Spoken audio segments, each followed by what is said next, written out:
Hello students, welcome back. आज के इस वीडियो में हम देखने वाले हैं 11th क्लास की एनसीईआरटी का चैप्टर नंबर 2 के इम्पोर्टेंट टॉपिक्स। चैप्टर का नेम है यूनिट्स एंड मेजरमेंट और टॉपिक्स जो हम आज के वीडियो में डिस्कस करने वाले हैं वो टॉपिक्स हैं accuracy, precision and errors in measurement. Students, इससे पिछले वीडियो में हमने पढ़ा था कि मेजरमेंट क्या होता है। मेजरमेंट प्रोसेस एक कंपैरिजन प्रोसेस है जिसके अंदर हम एक अननोन क्वांटिटी को एक नॉन स्टैंडर्ड के साथ कंपेयर करते हैं और उन दोनों में जो डिफरेंस है उसको मिनिमाइज करते हैं और जो रिजल्ट आता है उसको हम कुछ numerical value multiply unit of measurement के रूप में एक्सप्रेस करते हैं। मैंने एक एग्जांपल दिया था कि मान लीजिए आपको एक पॉलीथीन में चीनी डाल के दी गई और उस चीनी का वजन आपको मापना है, तो आपने क्या किया, एक बैलेंस के फिजिकल बैलेंस के एक तरफ उस चीनी को रख दिया और दूसरी तरफ आपने नॉन स्टैंडर्ड वेट जो है वो रखे 1 किलोग्राम 200 ग्राम 250 ग्राम। जब वो दोनों पलड़े बराबर आ जाते हैं तो हम कह देते हैं कि ये जो चीनी है वो इतने वजन के बराबर है और फिर हम चीनी का मास लिख देते हैं, मास इक्वल टू सपोज के लिए कीजिए 1 किलोग्राम और 250 ग्राम है तो हम लिख देते हैं मास इक्वल टू 1.250 किलोग्राम। देखो बच्चों, ये मेजरमेंट प्रोसेस बिल्कुल सिंपल सा लगता है, लेकिन क्या आप ये जानते हो कि जो मेजरमेंट हमने की है क्या वो एकदम एक्यूरेट है? क्या जो हमने मेजरमेंट की उसमें कोई भी गलती नहीं हुई, किसी भी प्रकार की एकदम सही रिजल्ट हमने ऑब्टेन किए?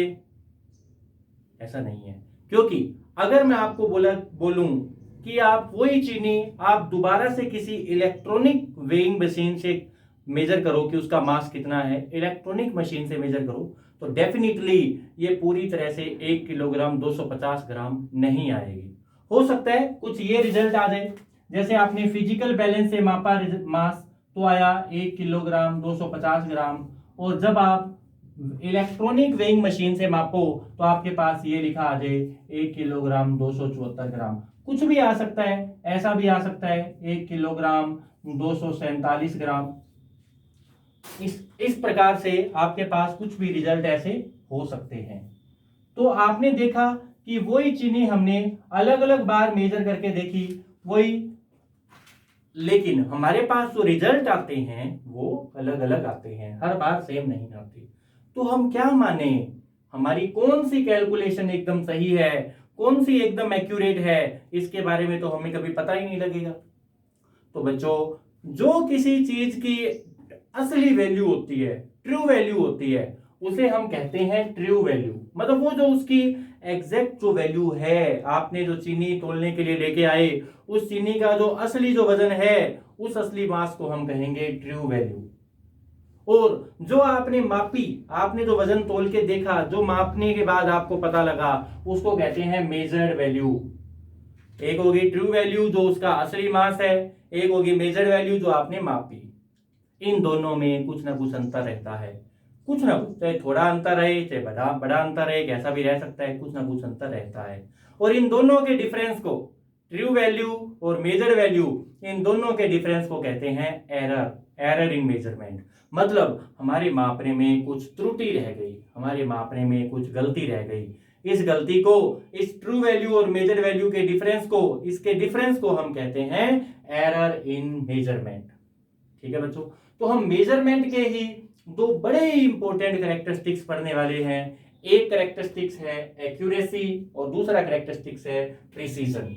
ये दो मेजरमेंट के दो कैरेक्टरिस्टिक्स हैं जिनको हम पढ़ना चाहते हैं। नाम से आपको पता लग रहा होगा एक्यूरेसी। एक्यूरेसी का मतलब कि एकदम सही होना, सटीकता, एकदम सही होना रिजल्ट, उसको एक्यूरेसी हम कहते हैं। भाई किसी चीज का मास 1 किलोग्राम था और आपने माप के देखा वो भी 1 किलोग्राम ही आया तो हम कहेंगे कि हमारी जो मापने का प्रोसेस है वो एक्यूरेट है। एक्यूरेसी का मतलब यही हुआ ना कि measured value is close to the true value. तो ये देखिए, accuracy means closeness of measured value with the true value, मापी गई वैल्यू का एक्चुअल वैल्यू के साथ नजदीक होना, उसको हम एक्यूरेसी की, जितना ज्यादा नजदीक होगा उसको कहेंगे कि मेजरमेंट उतनी ही ज्यादा एक्यूरेट है। एक्यूरेसी का मतलब ये नहीं है कि 100% एग्जैक्टली बराबर ही आए, ट्रू वैल्यू बराबर मेजर वैल्यू आए, ऐसा नहीं है। जितना कम इनमें अंतर होगा उतना ज्यादा एक्यूरेसी कहलाएगी। जैसे मान लीजिए किसी की ट्रू वैल्यू है ये ट्रू वैल्यू है, और आपने जो मेजर की वो है ये, एक बार ये मेजर की, एक बार ये मेजर की, मान लीजिए ये 2 बार आपने मेजर की, तो इनमें ट्रू वैल्यू के जो नजदीक होगी ना, जैसे इसका और इसका अंतर देखें तो बहुत थोड़ा अंतर है, 3 ग्राम का ये अंतर है, तो ये ज्यादा एक्यूरेट है। ये वाली जो होगी M2 इज मोर एक्यूरेट, ये ज्यादा नजदीक है देन M1, मतलब M1 की तुलना में M2 ज्यादा एक्यूरेट है। तो ये इससे अपने को पता लगता है एक्यूरेसी। एक्यूरेसी किस पे डिपेंड कर सकती है, खुद सोचो। मैंने आपको कहा कि आप एक मैंने लिफाफे में आपको चीनी दे दी, और मुझे तो पता है इसका मास कितना है, मैंने आपको तोलने के लिए कहा इसका मास तोल के लेके आओ, बताओ कितना है, मुझे पता है कितना है।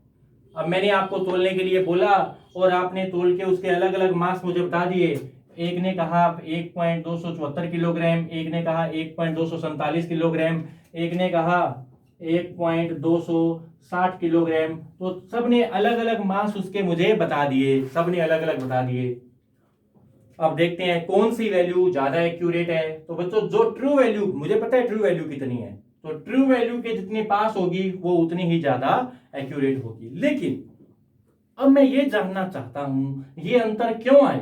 सपोज करो उसकी ट्रू वैल्यू 1.250 किलोग्राम थी, तो ये अंतर क्यों आए। किसी ने मापा तो 1.274 ग्राम मिला, किसी दूसरे लड़के ने मापा तो 1.247 मिला, तीसरे ने मापा तो 1.260 मिला।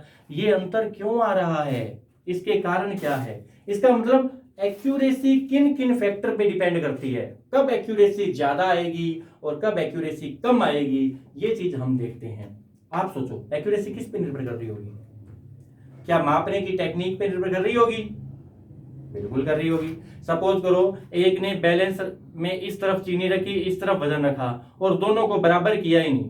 सपोज करो थोड़ा चीनी वाली साइड थोड़ी नीची पड़ी है, मास वाली साइड, वजन वाली साइड थोड़ी ऊंची है, तो ये तो एक्यूरेसी हुई नहीं ना, उसने तो दोनों में अंतर रख दिया। तो इसका मतलब टेक्निक पे निर्भर करता है कि मापने वाले की टेक्निक क्या है, एक फैक्टर ये रहा। एक्यूरेसी और किस पे निर्भर कर रही होगी, एनवायरमेंटल फैक्टर पे। जैसे सपोज करो आपको मैं ये कहूं कि आप 10 ग्राम आपको इलायची तोलनी है, 10 ग्राम इलायची। आपने क्या किया, वेइंग मशीन के ऊपर 10 ग्राम कुछ इलायची रखकर तोलने लग गए, और पंखा चल रहा है। अब पंखे का भी इफेक्ट पड़ेगा उसके ऊपर, तो पंखे का भी इफेक्ट पड़ेगा, पंखा तेज होगा तो उससे वो वेइंग बैलेंस होगा वो ऊपर नीचे होता रहेगा, तो आप सही ढंग से नहीं माप पाओगे। इसका मतलब मेजर वैल्यू पे एनवायरनमेंट का भी प्रभाव पड़ता है। और भी बहुत सारे एग्जांपल है। जैसे मैं आपको ये बोलूं कि आप अपने शरीर का तापमान नोट करो, आपको तापमान नोट करना है। आपने क्या किया, मुंह के अंदर थर्मोमीटर रखा, थर्मोमीटर को मुंह से निकाला, निकालने के बाद देखा, लेकिन क्या हुआ, कई देर लगा दी आपने उसे देखने में, पढ़ने में कई देर लगा दी, और बाहर मान लो बहुत ठंड पड़ रही है, तो ठंड की वजह से उसका तापमान तो वैसे ही कम हो जाएगा। तो आप जो बताओगे वो शरीर का असली तापमान नहीं होगा, उसमें कुछ ना कुछ गलती आएगी, क्योंकि आपने, एक तो आपकी टेक्निक गलत थी, आपने काफी देर लगा दी, और दूसरी बात वातावरण का इफेक्ट पड़ा, एनवायरनमेंट का इफेक्ट पड़ा, जिसकी वजह से उसका टेम्परेचर कम हो गया। तो 2 फैक्टर हो गए, एनवायरनमेंट का भी इफेक्ट पड़ता है, टेक्निक का भी इफेक्ट पड़ता है, इंस्ट्रूमेंट का भी इफेक्ट पड़ता है। वो कैसे, एक मान लो मैंने चीनी तोलने के लिए कही, एक बंदे ने इलेक्ट्रॉनिक वेइंग मशीन पे तोली, इलेक्ट्रॉनिक जिस पे नंबर लिखे आ जाते हैं 1 किलोग्राम 200 ग्राम ऐसे इस प्रकार, और एक ने फिजिकल बैलेंस वाले से तोली, तो डेफिनेटली इनमें भी अंतर होगा। फिजिकल बैलेंस वाले में थोड़ी सी ज्यादा एरर आएगी, और जो इलेक्ट्रॉनिक वाले पे मापेगा उसमें कम एरर आएगी। इसका मतलब इंस्ट्रूमेंट में भी निर्भर करता है। और लास्ट, लिमिट और रेजोल्यूशन ऑफ इंस्ट्रूमेंट, इस पे भी निर्भर करता है कि वो इंस्ट्रूमेंट छोटी से छोटी कितनी चीज माप सकता है, छोटी से छोटी। एक उदाहरण लेते हैं, मान लो आपको आपको 10 ग्राम इलायची तोलनी थी और आपने 10 ग्राम इलायची तोलने के लिए एक ऐसे फिजिकल बैलेंस पे रख दिया जिससे कि आप बहुत भारी वजन तोलते हो, मतलब आपके पास एक ऐसी मशीन है जिस मशीन से आप बहुत भारी वजन तोलते हो, उस मशीन पे, मतलब वो मशीन मान लो आपके पास किलोग्राम के बाद एक प्लेस तक ही दिखाती है। जैसे मान लो बहुत भारी वजन, जैसे मान लो हमने कोई बहुत ज्यादा वजन वाली चीज मापी और वो मशीन केवल ऐसा वजन ही बता रही है 41.2 किलोग्राम, या उसकी रीडिंग केवल ऐसी आती है 66.7 किलोग्राम। वो मशीन केवल पॉइंट के बाद एक प्लेस तक ही रिजल्ट देती है। अब ऐसी मशीन के ऊपर अगर आप 10 ग्राम वजन तोलना चाहोगे, 10 ग्राम, तो आप तोल ही नहीं पाओगे, वो मशीन जीरो दिखाएगी, क्योंकि वो तो पॉइंट के बाद एक प्लेस तक ही दिखाती है, मतलब वो तो 100 ग्राम के मल्टीपल में ही दिखाती है। तो अगर आपका वजन 65 ग्राम है तो वो दिखा देगी आपके पास 100 ग्राम दिखा देगी। अगर आपने जो वजन रखा वो 50 ग्राम से कम है तो वो जीरो दिखाएगी। इसका मतलब क्या है, आप जो मापना चाहते हो वो तो वो मशीन माप ही नहीं पा रही है। तो ये क्या हुआ कि वो मशीन कम से कम कितना माप सकती है, उसकी लिमिट ऑफ रेजोल्यूशन क्या है, इस पर भी निर्भर करेगा कि आपने जो कैलकुलेशन करी, आपने जो मेजरमेंट करी, क्या वो एक्यूरेट है या नहीं है। तो बच्चों, एक्यूरेसी डिपेंड करती है इन फैक्टर्स पर। ओके, अब देखते हैं प्रिसीजन क्या होता है। प्रिसीजन को आप दो तरीके से समझिए, दो तरीके से। वो कैसे? मान लीजिए मैंने आपको कहा कि आप कोई वजन तोल के बताओ। एक बच्चे ने मुझे वजन तोल के बताया 1.2 किलोग्राम, एक बच्चे ने मुझे वजन तोल के बताया 1.25 किलोग्राम, और एक बच्चे ने मुझे वजन तोल के बताया 1.257 किलोग्राम। तो ये देखिए, इसमें ये वाली रकम है, ये वाली जो वैल्यू है ना, वो उसकी प्रिसीजन ज्यादा है, ये हाईली प्रिसाइज है।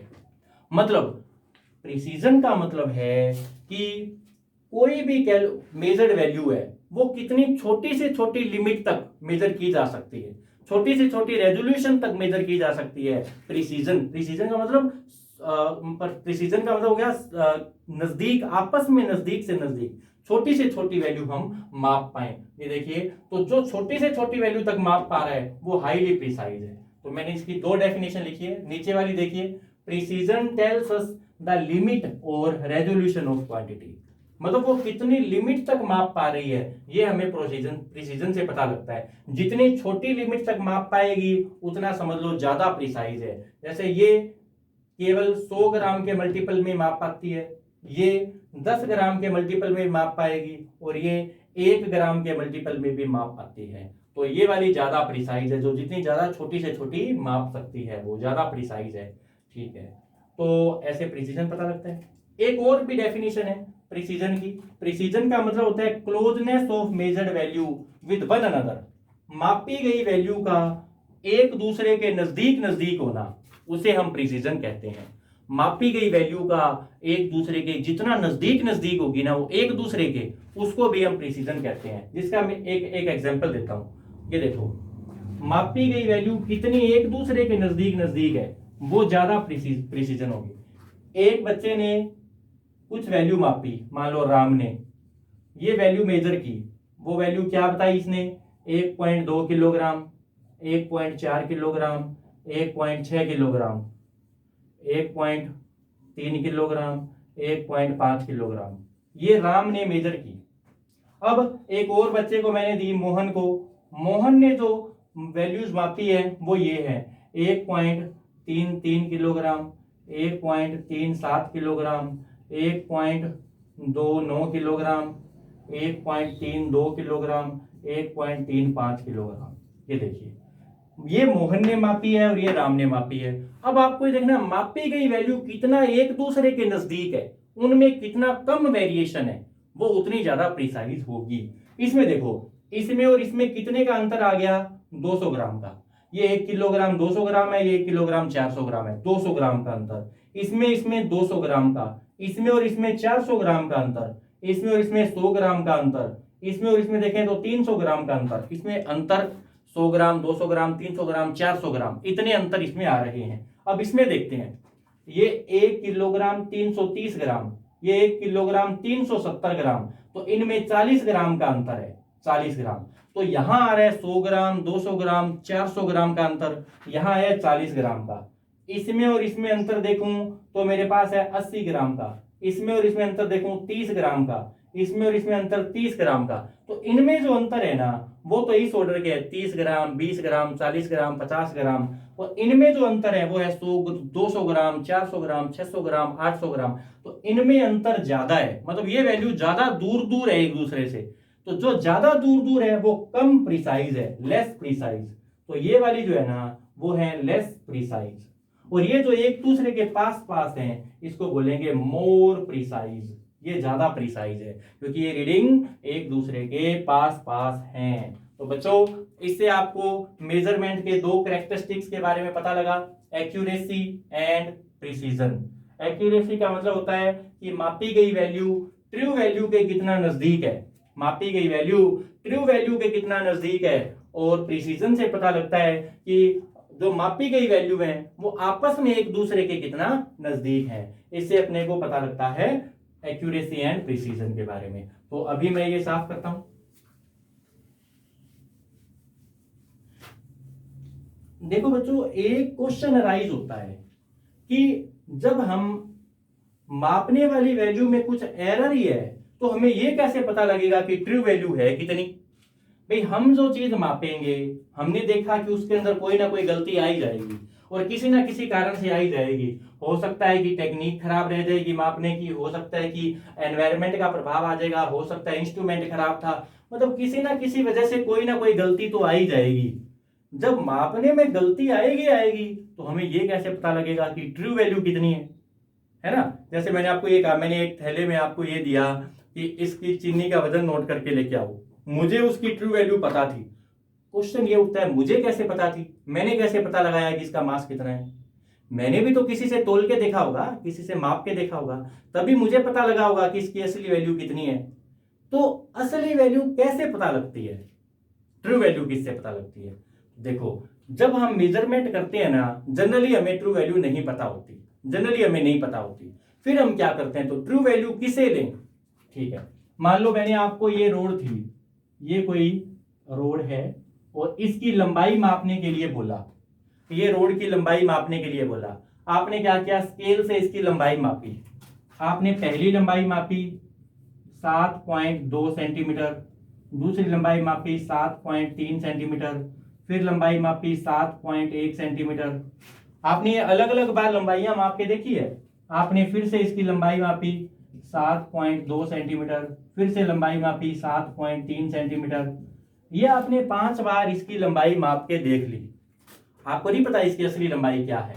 तो ट्रू वैल्यू क्या लें, इस लंबाई की असली वैल्यू क्या लें। प्यारे बच्चों जब भी आपको मेजरमेंट करने के लिए बोला जाए और आपको ट्रू वैल्यू ना पता हो तो आप क्या करो, उसकी 5-6 बार मेजरमेंट करो। उसको एक बार ही मत मापो, एक बार से मत पता लगाओ कि इसकी वैल्यू कितनी है, बल्कि क्या करो उसकी 5-6 बार मेजरमेंट करो। आपने उसकी लंबाई को 5 बार मापा, अब ट्रू वैल्यू किसे लेंगे, इसका एवरेज निकाल लो, इन सभी वैल्यू का मीन वैल्यू निकाल लो। तो बच्चों ट्रू लेंथ कितनी होगी, ट्रू लेंथ या ट्रू वैल्यू ये कितनी होगी, लेंथ की ट्रू वैल्यू, इन सब लंबाइयों को जोड़ लो, L1 L2 L3 L4 L5 सबको जोड़ के इसका एवरेज निकाल लो। वो जो वैल्यू आएगी उसको हम बोलेंगे कि वो अपने पास ट्रू लेंथ है। 7.2 plus 7.3 plus 7.1 plus 7.2 plus 7.3 upon 5, इनको ऐड करके और 5 से डिवाइड कर लो। 2 3 5 1 6 2 8 3 8 और 13 8 3 11, तो 36.1 अपॉन 5, इसको डिवाइड किया 7.22 सेंटीमीटर। तो ये इसकी ट्रू लेंथ होगी बच्चों 7.22 सेंटीमीटर। तो ये इसकी ट्रू लेंथ आप लोगे। ठीक है बच्चों। तो अगर आपको ट्रू वैल्यू ना पता हो किसी चीज की, आपको चीनी तोलने के लिए कहा गया लेकिन आपको उसके तुम्हें नहीं पता था उस चीनी की वैल्यू कितनी है, तो आपने क्या किया, उसको 5 बार इसकी मेजरमेंट की, 6 बार की, 10 बार की, वो आप पर है। जितनी ज्यादा बार करोगे आप ट्रू वैल्यू के उतना नजदीक जाओगे, जितनी ज्यादा बार मेजरमेंट करके एवरेज निकालोगे आप उसकी असली वैल्यू के उतने ज्यादा नजदीक जाते जाओगे, और फिर उनका क्या करो, एवरेज निकाल लो, वो आपके पास ट्रू वैल्यू होगी। तो आज के लेक्चर में हमने देखा ट्रू वैल्यू कैसे निकालते हैं, एक्यूरेसी क्या होती है, प्रिसीजन क्या होती है। ठीक है, अब अगले वीडियो में हम देखेंगे एरर इन मेजरमेंट क्या होती है, कितने टाइप की होती है, और एरर्स को कैसे मेजर किया जाता है।